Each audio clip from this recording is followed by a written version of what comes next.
So unfortunately, we all know what a battle pass is. It's become the common norm with free-to-play multiplayer games, and generally they're super greedy and just a huge cash grab by Epic Games or Activision Blizzard, whoever hosts your game of choice. 343 Industries is taking Halo Infinite in a completely different path with the least greedy battle pass system I have ever seen, and it makes a lot of sense.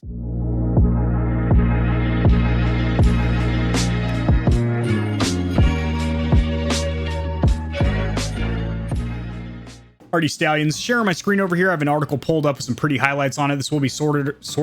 Yeah, it'll be sorted. It'll be sourced or cited down there in the description below, as I do anytime I cover any kind of news in the gaming community or industry. That is a dank little picture there. That'd make a hell of a wallpaper. Halo Infinite will have a battle pass system, but not like the ones you're used to. Halo Infinite battle pass will not expire, so it is a one-time purchase. You do need to buy it every season, every 3 months. You know, you don't need to worry, oh, I need to set aside about 10 to 15 bucks and steal my mom's credit card to get these V-Bucks real quick. Once you buy it, it is yours and does not expire. But wait, there's more. That's not all. You'll be able to purchase all the old battle passes in future seasons as well as the current season and choose which battle pass you want to apply your progression towards. Yes, that means you'll never miss out on a chance to get that epic armor at the end of a battle pass.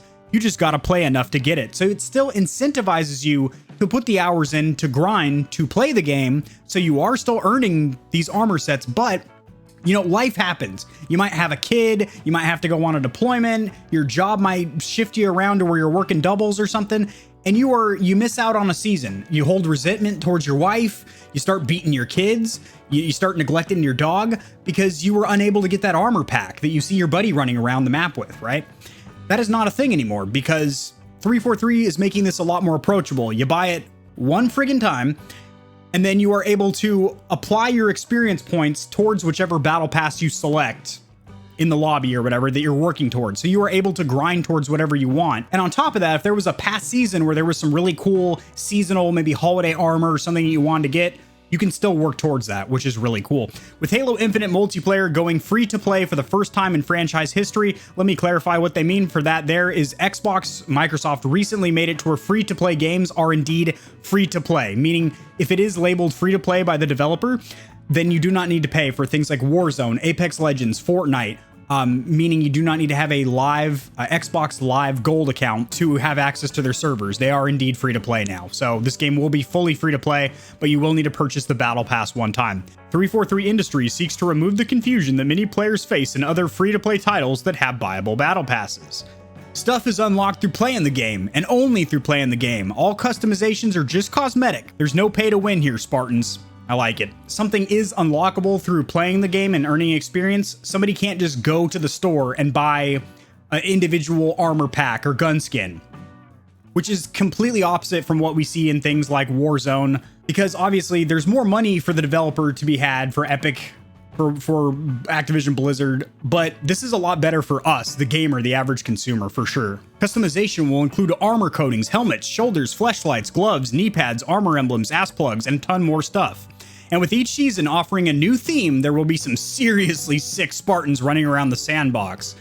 Sandbox, you say? Is that perhaps because Halo Infinite's going to have a BR, a Battle Royale mode? Yeah, that is still most likely happening. I've heard zero news, and I do check daily for gaming news. I've heard zero updates to the fact that last we heard, there is going to be a BR or Battle Royale for the first time in a Halo game, and I think that would be super sick. You know, 100, 150 Spartans and Covenant types zipping around the map in Banshees and Warthogs.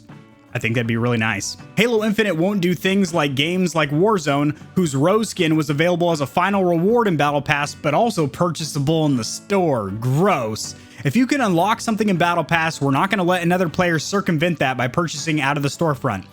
Good, because if you're grinding and you're putting in the time and effort, and some fuckboy that makes more money than you throws down a couple of shekels in the store and buys the armor, where's the honor? Where's the dignity there? You know what I'm saying?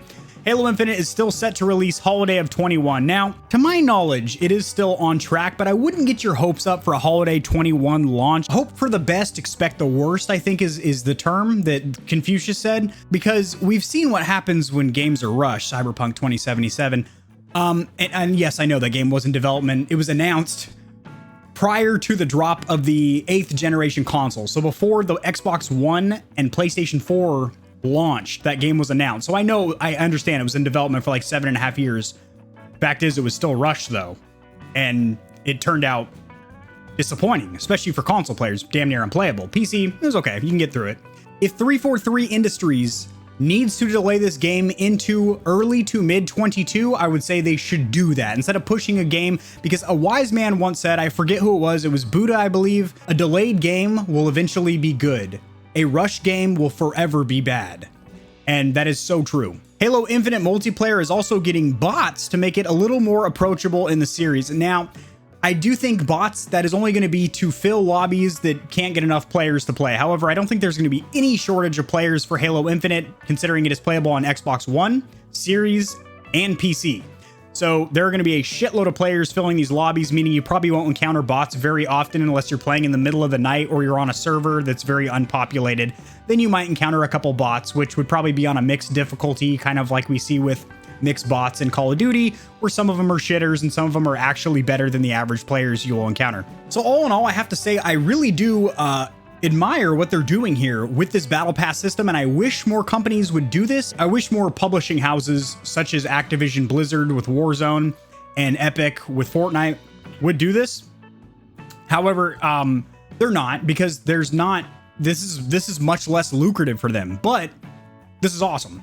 The key takeaways here, the three key takeaways in my book, which is a very short book with pretty pictures, very easy to follow along with. 1, if you can unlock something, you cannot buy it in the store. 2, you only have to purchase the battle pass one time, and you can pick and choose where you want to apply your experience points to, which battle pass. So if you're working towards a specific seasonal armor or something, you can get that. And 3, Halo Infinite is still scheduled to drop holiday of 21, but don't get your hopes up because it might be delayed again. That is going to do it, guys. If you enjoyed this video, liking it helps it to get seen by more people, so this information can reach and assist them as well, which in turn helps me grow this channel. Subscribe for more content like this. I cover a ton of news in the gaming community and industry, as well as tutorials helping you get set up streaming and YouTubing, and I'll see you boys in the next video. Peace.